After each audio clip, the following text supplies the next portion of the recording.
I'd like to tell you about the strangest secret in the world. Not long ago, Albert Schweitzer, the great doctor and Nobel Prize winner, was being interviewed in London, and a reporter asked him, "Doctor, what's wrong with men today?" The great doctor was silent a moment, and then he said, "Men simply don't think." And it's about this that I want to talk with you. We live today in a golden age. This is an era that man has looked forward, dreamed of, and worked toward for thousands of years. But since it's here, we pretty well take it for granted. We in America are particularly fortunate to live in the richest land that ever existed on the face of the earth, a land of abundant opportunity for everyone. But do you know what happens? Let's take 100 men who start even at the age of 25.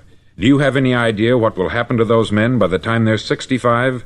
These 100 men who all start even at the age of 25 believe they're going to be successful.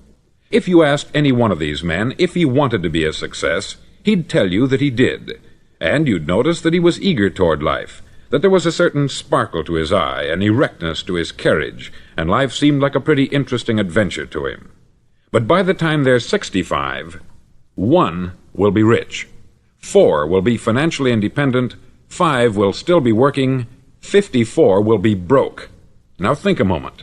Out of the 100, only 5 make the grade. Why do so many fail? What has happened to the sparkle that was there when they were 25? What's become of the dreams, the hopes, the plans? And why is there such a large disparity between what these men intended to do and what they actually accomplished? When we say about 5% achieve success, we have to define success. And here's the definition. Success is the progressive realization of a worthy ideal. If a man is working toward a predetermined goal and knows where he's going, that man is a success. If he's not doing that, he's a failure. Success is the progressive realization of a worthy ideal. Rollo May, the distinguished psychiatrist, wrote a wonderful book called Man's Search for Himself. And in this book he says, "The opposite of courage in our society is not cowardice, it is conformity." And there you have the trouble today. It's conformity. People acting like everyone else, without knowing why, without knowing where they're going. Now think of it. In America right now, there are over 14 million people 65 years of age and over, and about 13 million of these 14 million are broke. They're dependent on someone else for life's necessities. Now, we learn to read by the time we're 7. We learn to make a living by the time we're 25. Usually, by that time, we're not only making a living, we're supporting a family. And yet, by the time we're 65, we haven't learned how to become financially independent in the richest land that has ever been known. Why? We conform. And the trouble is that we're acting like the wrong percentage group, the 95% who don't succeed. Now, why do these people conform? Well, they don't know, really. These people believe that their lives are shaped by circumstances, by things that happen to them, by exterior forces. They're outer-directed people. A survey was made one time that covered a lot of men, working men, and these men were asked this question: why do you work? Why do you get up in the morning? 19 out of 20 had no idea. If you ask them, they'll say, everyone goes to work in the morning. And that's the reason they do it, because everyone else is doing it. Now let's get back to our definition of success. Who succeeds? The only man who succeeds is the man who is progressively realizing a worthy ideal. He's the man who says, I'm going to become this, and then begins to work toward that goal. I'll tell you who the successful people are. A success is the school teacher who's teaching school because that's what she wanted to do. The success is the woman who's a wife and mother because she wanted to become a wife and mother and is doing a good job of it. The success is the man who runs the corner gas station because that's what he wanted to do. The success is the successful salesman who wants to become a top-notch salesman and grow and build with his organization. A success is anyone who is doing deliberately a predetermined job because that's what he decided to do deliberately. But only 1 out of 20 does that. That's why today there isn't really any competition, unless we make it for ourselves. Instead of competing, all we have to do is create. Now, for 20 years, I looked for the key which would determine what would happen to a human being. Was there a key, I wanted to know, which would make the future a promise that we could foretell to a large extent? Was there a key that would guarantee a person's becoming successful if he only knew about it and knew how to use it? Well, there is such a key, and I've found it. Have you ever wondered why so many men work so hard and honestly without ever achieving anything in particular, and others don't seem to work hard and yet seem to get everything? They have the magic touch. You've heard them say that about someone. Everything he touches turns to gold. And have you ever noticed that a man who becomes successful tends to continue to become successful, and on the other hand, have you noticed how a man who is a failure tends to continue to fail? It's because of goals. Some of us have them, some don't. People with goals succeed because they know where they're going. Now think of a ship leaving a harbor, and think of it with the complete voyage mapped out and planned. The captain and crew know exactly where it's going and how long it will take. It has a definite goal. 9,999 times out of 10,000 it will get to where it started out to get. Now let's take another ship, just like the first, only let's not put a crew on it, or a captain at the helm. Let's give it no aiming point, no goal, no destination. We just start the engines and let it go. I think you'll agree with me that if it gets out of the harbor at all, it will either sink or wind up on some deserted beach a derelict. It can't go any place because it has no destination and no guidance. It's the same with a human being. Take the salesman, for example. There is no other person in the world today with the future of a good salesman. Selling is the world's highest paid profession, if we're good at it and if we know where we're going. Every company needs top-notch salesmen, and they reward those men. The sky is the limit for them. But how many can you find? Someone once said, the human race is fixed, not to prevent the strong from winning, but to prevent the weak from losing. The American economy today can be likened to a convoy in time of war. The entire economy is slowed down to protect its weakest link, just as the convoy had to go at the speed that would permit its slowest vessel to remain in formation. That's why it's so easy to make a living today. It takes no particular brains or talent to make a living and support a family today. So we have a plateau of so-called security, if that's what a person's looking for. But we do have to decide how high above this plateau we want to aim for. Now let's get back to the strangest secret in the world, the story that I wanted to tell you today. Why do men with goals succeed in life, and men without them fail? Well, let me tell you something which, if you really understand it, will alter your life immediately. If you understand completely what I'm going to tell you from this moment on, your life will never be the same again. You'll suddenly find that good luck just seems to be attracted to you. The things you want just seem to fall in line. And from now on, you won't have the problems, the worries, the gnawing lump of anxiety that perhaps you've experienced before. Doubt, fear, well, they'll be things of the past. Here's the key to success, and the key to failure. We become what we think about. Now let me say that again. We become what we think about. Throughout all history, the great wise men and teachers, philosophers and prophets have disagreed with one another on many different things. It is only on this one point that they are in complete and unanimous agreement. Listen to what Marcus Aurelius, the great Roman emperor, said. He said, "A man's life is what his thoughts make of it." Disraeli said this, "Everything comes if a man will only wait. I have brought myself by long meditation to the conviction that a human being with a settled purpose must accomplish it, and that nothing can resist a will that will stake even existence for its fulfillment." Ralph Waldo Emerson said this, "A man is what he thinks about all day long." William James said, "The greatest discovery of my generation is that human beings can alter their lives by altering their attitudes of mind." And he also said, "We need only in cold blood act as if the thing in question were real, and it will become infallibly real by growing into such a connection with our life that it will become real. It will become so knit with habit and emotion that our interest in it will be those which characterize belief." He also said this, "If you only care enough for a result, you will almost certainly attain it. If you wish to be rich, you will be rich. If you wish to be learned, you will be learned. If you wish to be good, you will be good.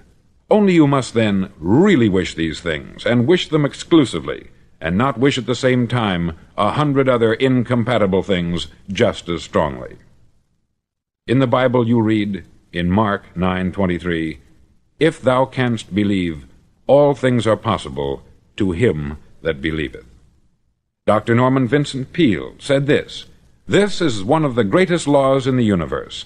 Fervently do I wish I had discovered it as a very young man. It dawned upon me much later in life, and I've found it to be one of the greatest, if not my greatest discovery, outside of my relationship to God. And the great law, briefly and simply stated, is that if you think in negative terms, you'll get negative results. If you think in positive terms, you will achieve positive results. That is the simple fact which is at the basis of an astonishing law of prosperity and success. In 3 words, believe and succeed. William Shakespeare put it this way: "Our doubts are traitors, and make us lose the good we oft might win, by fearing to attempt."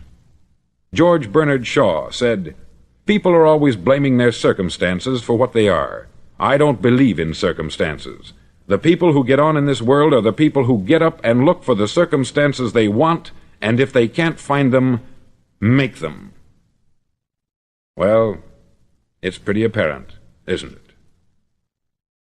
And every person who discovered this for a while believed that he was the first one to work it out. We become what we think about. Now, it stands to reason that a person who's thinking about a concrete and worthwhile goal is going to reach it, because that's what he's thinking about. And we become what we think about.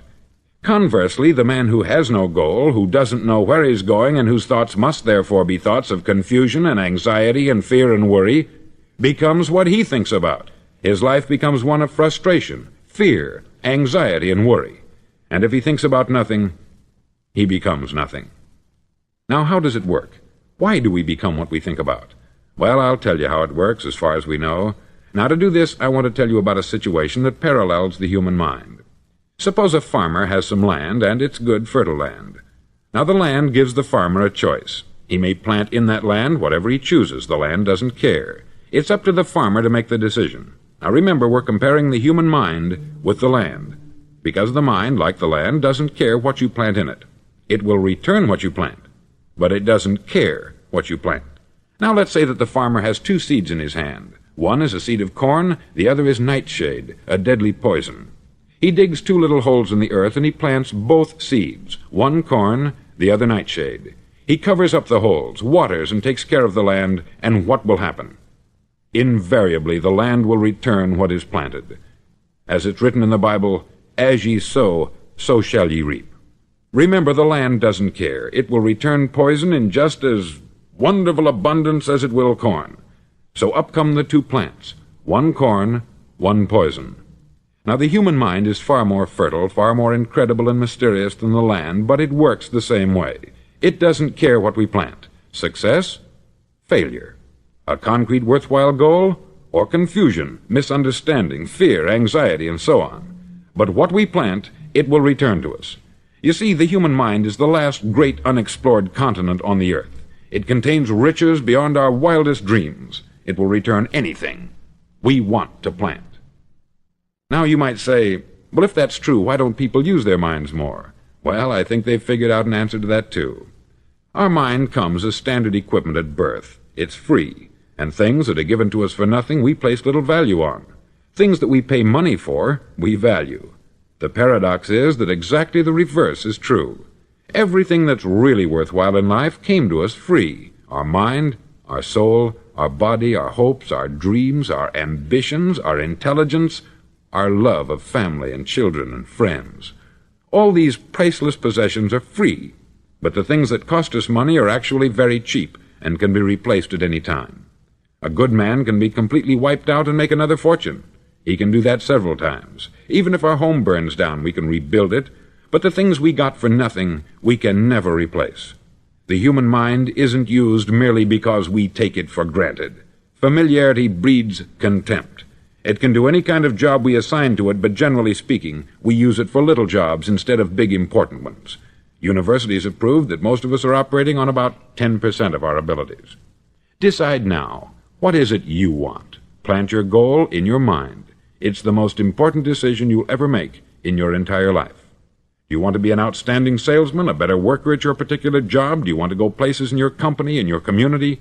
All you've got to do is plant that seed in your mind. Care for it. Work steadily toward your goal, and it will become a reality. It not only will, there's no way that it cannot. You see, that is a law, like the laws of Sir Isaac Newton, the laws of gravity. If you get on top of a building and jump off, you'll always go down. You'll never go up.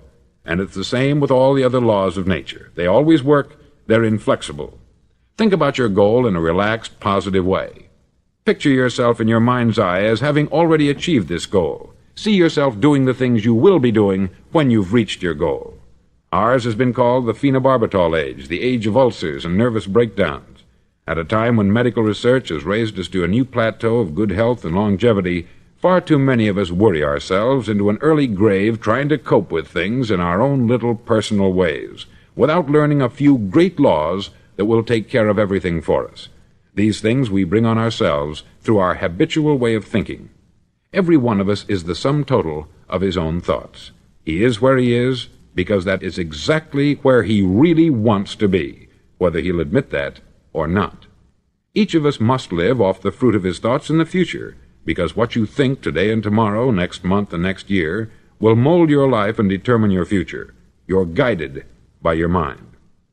I remember one time I was driving through Arizona and I saw one of those giant earth-moving machines roaring along the road at about 35 miles an hour with what looked like 20 tons of dirt in it, a tremendous, incredible machine, and there was a little man perched way up on top with the wheel in his hands guiding it. And as I drove along, I was struck by the similarity of that machine to the human mind. Just suppose you're sitting at the controls of such a vast source of energy.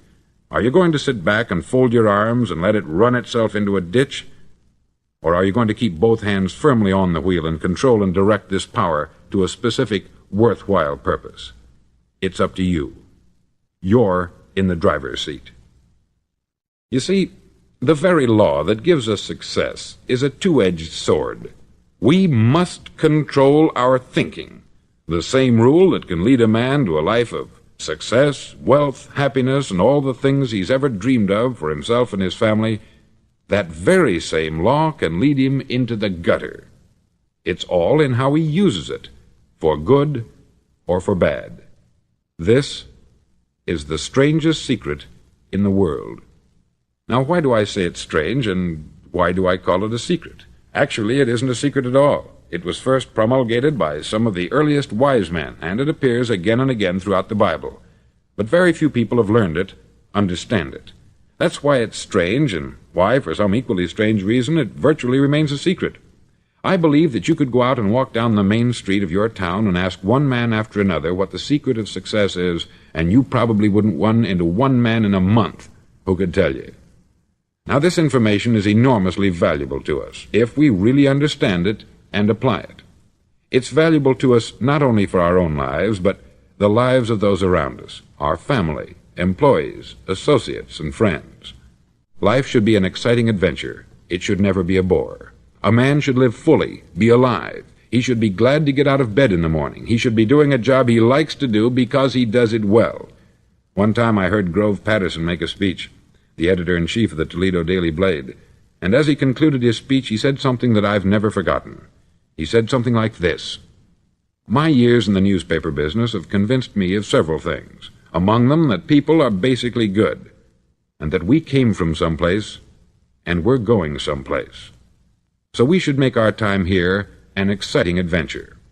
The architect of the universe didn't build a stairway leading nowhere." And the greatest teacher of all, the carpenter from the plains of Galilee, gave us the secret time and time again. "As ye believe, so shall it be done unto you." I've explained the strangest secret in the world and how it works. Now I want to explain how you can prove to yourself the enormous returns possible in your own life by putting this secret to a practical test. I want you to make a test that will last 30 days. Now, it isn't going to be easy. If you'll give it a good try, it will completely change your life for the better. Back in the 17th century, Sir Isaac Newton, the English mathematician and natural philosopher, gave us some natural laws of physics which apply as much to human beings as they do to the movement of bodies in the universe. Now, one of these laws is that for every action, there is an equal and opposite reaction. Simply stated, as it applies to you and me, it means we can achieve nothing without paying the price. The results of your 30-day experiment will be in direct proportion to the effort you put forth. To be a doctor, you must pay the price of long years of difficult study. to be successful in selling, and remember that each of us succeeds to the extent of his ability to sell, selling our families on our ideas, selling education in schools, selling our children on the advantages of living the good and honest life, selling our associates and employees on the importance of being exceptional people, to, of course, the profession of selling itself. But to be successful in selling our way to the good life, we must be willing to pay the price. Now, what is that price? Well, it's many things. First, it's understanding emotionally, as well as intellectually, that we literally become what we think about, that we must control our thoughts if we're to control our lives. It's understanding fully that, as ye sow, so shall ye reap. Secondly, it's cutting away all the fetters from the mind and permitting it to soar as it was divinely designed to do. It's the realization that your limitations are self-imposed, and that the opportunities for you today are enormous beyond belief. It's rising above narrow-minded pettiness and prejudice. Thirdly, to use all your courage to force yourself to think positively on your own problem, to set a definite and clearly defined goal for yourself, to let your marvelous mind think about your goal from all possible angles, to let your imagination speculate freely upon many different possible solutions, to refuse to believe there are any circumstances sufficiently strong to defeat you in the accomplishment of your purpose, to act promptly and decisively when your course is clear, and to keep constantly aware of the fact that you are, at this moment, standing in the middle of your own acre of diamonds, as Russell Conwell used to point out. Fourth, save at least 10% of what you earn. It's also remembering that no matter what your present job, it has enormous possibilities if you're willing to pay the price. Now let's just go over the important points in the price each of us must pay to achieve the wonderful life that can be ours. It is, of course, worth any price. 1. You will become what you think about. 2. Remember the word imagination. Let your mind soar. 3. Courage. Concentrate on your goal every day. 4. Save 10% of what you earn. And action. Ideas are worthless unless we act on them. Now I'll try to outline the 30-day test I want you to make. Now keep in mind that you have nothing to lose by making this test, and everything you could possibly want to gain. There are two things that may be said of everyone. Each of us wants something, and each of us is afraid of something. I want you to write on a card what it is you want more than anything else. It may be more money. Perhaps you'd like to double your income or make a specific amount of money. It may be a beautiful home. It may be success at your job. It may be a particular position in life. It could be a more harmonious family. Each of us wants something. Write down on your card specifically what it is that you want. Make sure it's a single goal and clearly defined. You needn't show it to anyone, but carry it with you so that you can look at it several times a day. Think about it in a cheerful, relaxed, positive way each morning when you get up, and immediately you have something to work for, something to get out of bed for, something to live for. Look at it every chance you get during the day and just before going to bed at night. As you look at it, remember that you must become what you think about, and since you're thinking about your goal, you realize that soon it will be yours. In fact, it's yours really the moment you write it down and begin to think about it. Look at the abundance all around you as you go about your daily business. You have as much right to this abundance as any other living creature. It's yours for the asking. Now we come to the difficult part.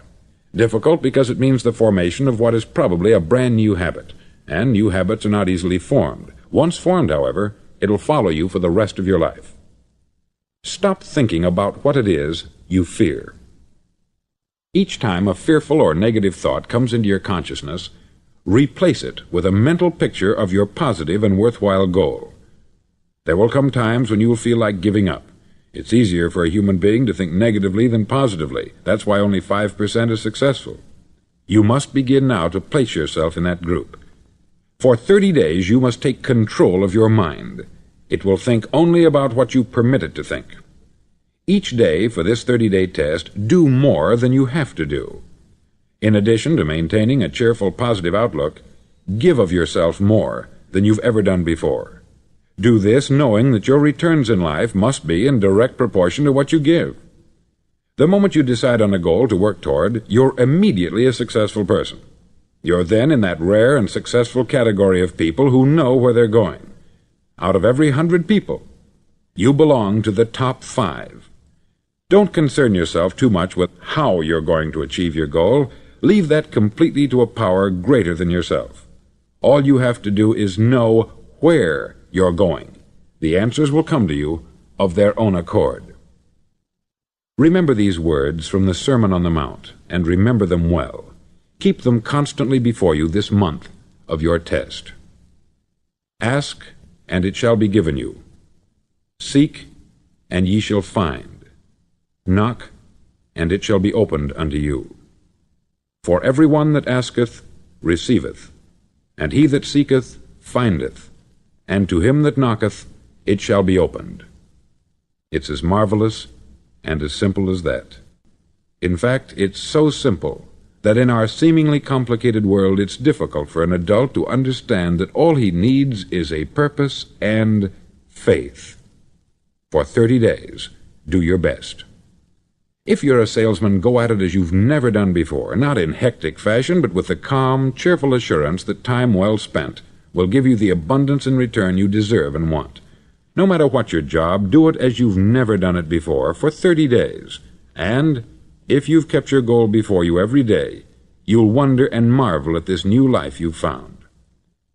Dorothea Brand, outstanding editor and writer, discovered it for herself and tells about it in her fine book, Wake Up and Live. Her entire philosophy is reduced to the words, act as though it were impossible to fail. She made her own test with sincerity and faith, and her entire life was changed to one of overwhelming success. Now you make your test for 30 full days. Don't start your test until you've made up your mind to stick with it. You see, by being persistent, you're demonstrating faith. Persistence is simply another word for faith. If you didn't have faith, you would never persist. If you should fail during your first 30 days, by that I mean suddenly find yourself overwhelmed by negative thoughts, you've got to start over again from that point and go 30 more days. Gradually your new habit will form until you find yourself one of that wonderful minority to whom virtually nothing is impossible. Don't forget the card. It's vitally important as you begin this new way of living. On one side of the card, write your goal, whatever it may be. On the other side, write the words we've quoted from the Sermon on the Mount. Ask, and it shall be given you. Seek, and ye shall find. Knock, and it shall be opened unto you. Nothing great was ever accomplished without inspiration. See that during these crucial first 30 days, your own inspiration is kept at a peak. Above all, don't worry. Worry brings fear, and fear is crippling. The only thing that can cause you to worry during your test is trying to do it all yourself. Know that all you have to do is hold your goal before you. Everything else will take care of itself. Remember also to keep calm and cheerful. Don't let petty things annoy you and get you off course. Now, since making this test is difficult, some may say, well, why should I bother? Well, look at the alternative. No one wants to be a failure. No one really wants to be a mediocre individual. No one wants a life constantly filled with worry, fear, and frustration. Therefore, remember that you must reap that which you sow. If you sow negative thoughts, your life will be filled with negative things. If you sow positive thoughts, your life will be cheerful, successful, and positive. Now, gradually, you will have a tendency to forget what you've heard on this record. Play it often. Keep reminding yourself of what you must do to form this new habit. Gather your whole family about and listen to what's been said here at regular intervals. You know, most men will tell you that they want to make money without understanding the law. The only people who make money work in the mint. The rest of us must earn money. This is what causes those who keep looking for something for nothing or a free ride to fail in life. The only way to earn money is by providing people with services or products which are needed and useful. We exchange our product or service for the other man's money. Therefore, the law is that our financial return will be in direct proportion to our service. Success is not the result of making money. Making money is the result of success, and success is in direct proportion to our service. Most people have this law backwards. They believe that you're successful if you earn a lot of money. The truth is that you can only earn money after you're successful. It's like the story of the man who sat in front of the stove and said to it, "Give me heat, and then I'll add the wood." How many men and women do you know, or do you suppose there are today, who take the same attitude toward life? There are millions. We've got to put the fuel in before we can expect heat. Likewise, we've got to be of service first before we can expect money. Don't concern yourself with the money. Be of service. Build, work, dream, create. Do this, and you'll find there's no limit to the prosperity and abundance that will come to you. Prosperity is founded upon a law of mutual exchange. Any person who contributes to prosperity must prosper in turn himself. Sometimes the return will not come from those you serve, but it must come to you from someplace, for that is the law. For every action there is an equal and opposite reaction. As you go daily through your 30-day test period, remember that your success will always be measured by the quality and quantity of service you render, and money is a yardstick for measuring this service. No man can get rich himself unless he enriches others. There are no exceptions to a law. You can drive down any street in America and from your car estimate the service that's being rendered by the people living on that street. Had you ever thought of this yardstick before? It's interesting. Some, like ministers and priests and other devoted people, measure their returns in the realm of the spiritual, but again, their returns are equal to their service. Once this law is fully understood, any thinking person can tell his own fortune. If he wants more, he must be of more service to those from whom he receives his return. If he wants less, he has only to reduce this service. This is the price you must pay for what you want. If you believe you can enrich yourself by deluding others, you can only end by deluding yourself. It may take some time, but just as surely as you breathe, you'll get back what you put out. Don't ever make the mistake of thinking you can avert this. It's impossible. The prisons and the streets where the lonely walk are filled with people who tried to make new laws just for themselves. We may avoid the laws of man, but there are greater laws that cannot be broken. An outstanding medical doctor recently pointed out 6 steps that will help you realize success. 1. Set yourself a definite goal. 2. Quit running yourself down. 3. Stop thinking of all the reasons why you cannot be successful, and instead think of all the reasons why you can. 4. Trace your attitudes back through your childhood and try to discover where you first got the idea you couldn't be a success, if that's the way you've been thinking. 5. Change the image you have of yourself by writing out a description of the person you would like to be. And 6. Act the part of the successful person you have decided to become. The doctor who wrote those words is a noted West Coast psychiatrist, David Harold Fink, M.D. Do what all experts since the dawn of recorded history have told you you must do. Pay the price by becoming the person you want to become. It's not nearly as difficult as living unsuccessfully. Make your 30-day test. Then repeat it. Then repeat it again. Each time it will become more a part of you until you'll wonder how you could ever have lived any other way. Live this new way, and the floodgates of abundance will open and pour over you more riches than you may have dreamed existed. Money? Yes, lots of it. But what's more important, you'll have peace. You'll be in that wonderful minority who lead calm, cheerful, successful lives. Start today. You have nothing to lose, but you have a life to win.